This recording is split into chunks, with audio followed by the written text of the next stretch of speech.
An animal control officer and an intern drive to a private forested area after receiving a call from a local about a wild dog. On their way, they come across a stop sign blocking the road, enforced by the National Guard. The officer is surprised because he knows the area well and sees no reason for military presence. Ignoring the sign, they continue their search for the wild dog. Meanwhile, a sergeant named Waters sets up network jammers nearby. As she works, she hears a noise coming from the forest. At the same time, the officer and the intern arrive at Wentworth Cave, which is unusually closed to tourists. The officer hears snarling sounds from inside and assumes the wild dog is hiding there. He tells the intern to stay outside and enters the cave alone. Then the intern notices strange bloodstains on the ground. Before she can examine them closely, she hears the officer screaming. He rushes out of the cave, yelling at her to run. They sprint into the forest as a large creature chases them. After running for a while, they manage to lose it and stop to catch their breath.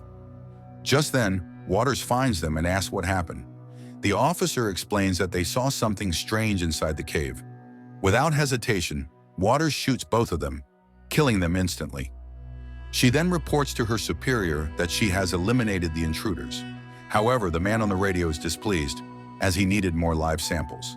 He orders her to bring the bodies anyway. She drags them back to him. Next, a woman named Emily has a terrible day after getting fired from her job. Even though she no longer works there, clients keep calling her, assuming she is still available, which frustrates her even more. Later, her brother JJ visits her in the city. She tells him she was bad at her job, which is why she was the one let go when the company decided to make cuts. As they talk, she continues to receive calls from clients. JJ suggests she leave the city for a while to clear her mind before job hunting again. She tells him she had high hopes of making it in the city after moving away from her rural hometown. He assures her that a hunting trip and a visit to their mom will help her reset. He invites her to the cabin, reminding her that hunting season is starting soon, and she agrees to go. Meanwhile, in the woods, Park Ranger Jacob scouts the area. He has a huge crush on Waters and tries to start a conversation while she fixes a "no trespassing" sign. As usual, she shows no interest. Curious, he asks why he hasn't seen many people working in the area if it is a government project. She simply tells him that all information is classified. The next day, Emily and JJ join their older brother Mark and their childhood friend Amir for a hunting trip. They head toward their late father's old cabin. Along the way, they encourage Emily to hunt a deer, hoping it will help her relieve stress. She tells them this will be her first time actually killing a deer, making it a special experience. Then they come across the same sign placed by the National Guard, blocking their path. They are confused because the land belongs to their family, and they have no idea what is going on.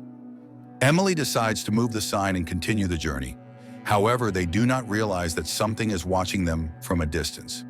When they hear rustling in the bushes, they joke about it, thinking it is their prey. Next, they arrive at the cabin, which brings back fond childhood memories. While reminiscing, JJ and Amir become curious about the safe in the cabin and wonder what kind of guns are inside. Mark tells them to stop being nosy, explaining that the key was lost a long time ago and that only one big shotgun is inside. As they relax, playing cards and enjoying their meal, the creature lurks outside, watching them. Later, Mark and Emily step outside for some fresh air. Mark apologizes for not visiting her in the city, explaining that its enormous size makes him uneasy. However, he promises to visit her from now on. Just then, they hear something moving in the distance and quickly decide to go back inside. The next morning, they set up camp in a part of the forest with a large deer population. Emily uses a deer whistle to lure them in, and they patiently wait. After 6 hours, Emily starts to feel uneasy, noticing the absence of skunks or turkeys. Mark tells her to be patient. However, as the afternoon passes, they realize something is wrong. The forest is unusually silent, and there has been no movement at all. They decide to scout the area. Emily blames her bad luck, but Amir reassures her, saying it is not her fault and that they will have better luck tomorrow. Soon the creature moves closer, and Emily uses her rifle's scope to zoom in. She can't believe her eyes. It is not from this world. She quickly realizes this is why all the animals have left the forest. As the creature charges toward them, Mark pulls out his knife, but Emily reacts faster and shoots. However, the bullet does nothing, and the creature starts chasing them. Now the hunters have become the hunted. They run and hide in a small depression in the ground. Meanwhile, inside the cave, Waters is setting up experimental instruments when she receives an alert.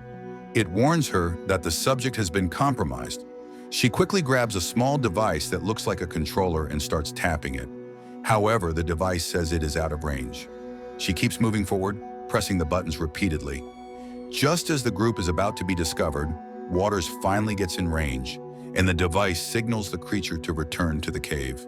As soon as the creature arrives, Waters tries to calm it down, calling it by its name, Trixie. But the creature does not listen and suddenly attacks her. Meanwhile, the hunting group is lost and disoriented, unsure which way leads back to the cabin. Mark tells them he knows the way to the cave, and from there, he can guide them home. Even though Trixie is heading toward the cave, they have no choice but to follow. After a long walk, they reach the cave at night and realize they are close to the cabin. Just before leaving, they hear groaning sounds coming from inside the cave. It sounds like a person who is hurt. As they prepare to enter and rescue the person, Waters stumbles out, injured. Amir tries to call for help, but there is no signal. Then JJ spots a cell jammer hanging on a tree. He quickly takes it down, restoring the signal, and Amir makes the call. Mark carries Waters as she falls unconscious, and they all rush back to the cabin. Next, Emily helps treat Waters' wounds while JJ and Amir leave to find an ambulance. Meanwhile, Jakob is scouting the area when he hears the siren and heads toward the sound. JJ and Amir soon find an ambulance, but to their shock, it is empty and all the doors are wide open. They do not notice the blood splattered on the no trespassing sign.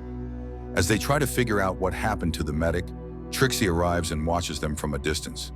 Meanwhile, Waters regains consciousness inside the cabin. She spots a hammer, picks it up, and realizes she is in the hunter's house. Without warning, she sneaks up on Mark and Emily. Then she swings the hammer and knocks Mark out with a heavy blow to the head. At the same time outside, Trixie suddenly attacks JJ and Amir. It places its hands on JJ and electrocutes him, making him unconscious. Watching in horror, Amir panics and runs back to the cabin. Back in the cabin, Waters tries to attack Emily, and the two women get into a fight. As they struggle, Amir arrives, but Waters quickly strikes his knees, making him collapse. Using this chance, she escapes and runs away. Amir, still in pain, tells Emily and Mark, who is badly injured, that Trixie took JJ, and they need to find him. Next, Waters heads to her superior doctor, Edmonson, at his trailer lab, and informs him about the situation. At first, he is annoyed that she interrupted him, but when he hears that Trixie ignored her commands, he becomes interested. Waters explains that Trixie went into full attack mode after being shot by the hunters. The doctor gives her an injection to ease her pain and then arms himself with a gun, deciding to handle the situation personally. Later, they arrive at the cave and find JJ lying unconscious. They strap him to their machines while the doctor orders Trixie to bring more living subjects for his experiments. However, Waters warns him that controlling Trixie is already difficult, and adding more, like it will be even harder. Hearing this, he snaps at her, saying she can leave anytime she wants, but should not interfere with his life's work. Meanwhile, Jacob reaches the abandoned ambulance and decides to check it out. Suddenly, an alarm in the lab goes off, and the doctor orders Waters to investigate. Back at the cabin, Emily prepares to go to the cave and rescue JJ. But before she can leave, Trixie arrives. With Mark still injured, Amir tells Emily that he will distract the creature while she takes a clean shot. He runs toward the barn, hoping Emily will follow and shoot Trixie. However, as soon as Trixie enters the barn, it slowly walks toward Amir. Just as it is about to attack him, Emily arrives from behind. Trixie turns to face her and charges forward. Emily fires her rifle, but the shot does nothing. The creature reaches her and electrocutes her, just like it did to JJ, knocking her unconscious. Amir tries to fight back, but Trixie easily overpowers him as well. Meanwhile, Waters arrives at the ambulance and finds Jakob trying to contact someone over the radio, but he is unable to get through. Just then, one of the medics stumbles toward them, injured. Jakob rushes to help him, and the medic explains that something attacked them, killing his partner and leaving him wounded. He insists that whatever did it was not human. Waters realizes that the medic has seen Trixie, and that Jakob has heard too much. Without hesitation, she points her gun at them. She then forces them into the ambulance, ties them up, and leaves. Next, Emily regains consciousness and realizes Amir is missing. She rushes back to the cabin and tells Mark everything. He calms her down, reassuring her that she will find both Amir and JJ because she is as strong as their father. However, she tells him she lost her gun and has nothing left to fight with. Meanwhile, at the lab, the doctor attempts to transfer the creature's egg DNA into JJ, hoping to transform him into one of them. This suggests that Trixie might have once been human.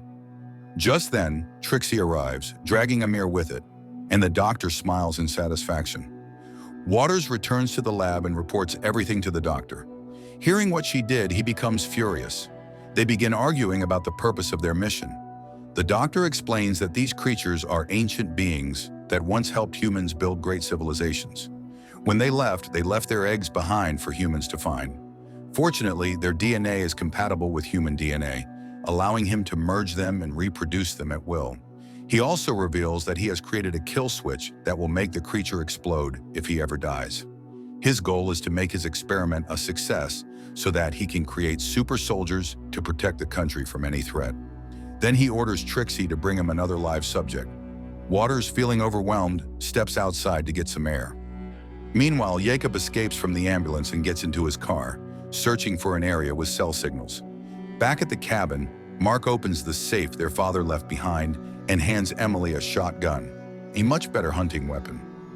Emily then heads into the forest, but soon finds herself trapped between Trixie on one side and Waters on the other. Thinking quickly, she comes up with a plan. She pretends to be unconscious so that Trixie will take her to the cave. The trick works, and Trixie carries Emily back to the lab. At the same time, Jacob finally finds a signal and calls the police, reporting everything that has happened. Next, the doctor steps outside for a moment, giving Amir the chance to free himself and unhook JJ from the machine. However, before they can escape, the doctor returns and attacks Amir from behind. Meanwhile, the police arrive at Jacob's location and assure him that they will take control of the situation. Just as the doctor prepares to implant the kill switch into Amir, Trixie arrives with Emily, who is fully conscious. Chaos erupts as Waters also enters the cave, armed and ready. At the same time, JJ wakes up, ruining the doctor's experiment. Emily slowly reaches for Trixie's control device and begins using it to irritate the creature. During the intense standoff, Trixie becomes overwhelmed by the signal coming from Emily's device and suddenly turns on the doctor. As the doctor fights back, he stabs Trixie, but the creature does not back down. Realizing what will happen if the doctor dies, Amir quickly grabs JJ and Emily and leads them outside. Just moments later, the kill switch activates and Trixie explodes along with the doctor, sending shockwaves through the cave. Waters barely manages to crawl out of the destruction. Emily raises her shotgun at her, but after a moment of hesitation, she decides to let her go. However, before Waters can escape, Jacob arrives and reports her to the police, ensuring that she is taken into custody. The next morning, everyone returns home, trying to move on from the horrific experience. Emily goes back to the city, determined to restart her life. After some time, Mark visits her, just as he promised, no longer afraid of the big city. However, something sinister is brewing. JJ, still carrying traces of the creature's DNA in his body, begins to undergo a terrifying transformation. Meanwhile, Jacob returns to the cave and discovers one of the creature's eggs. As he stares at it, an unsettling feeling takes over. He is drawn to it, and dark intentions begin to form in his mind. The end. Thank you for watching.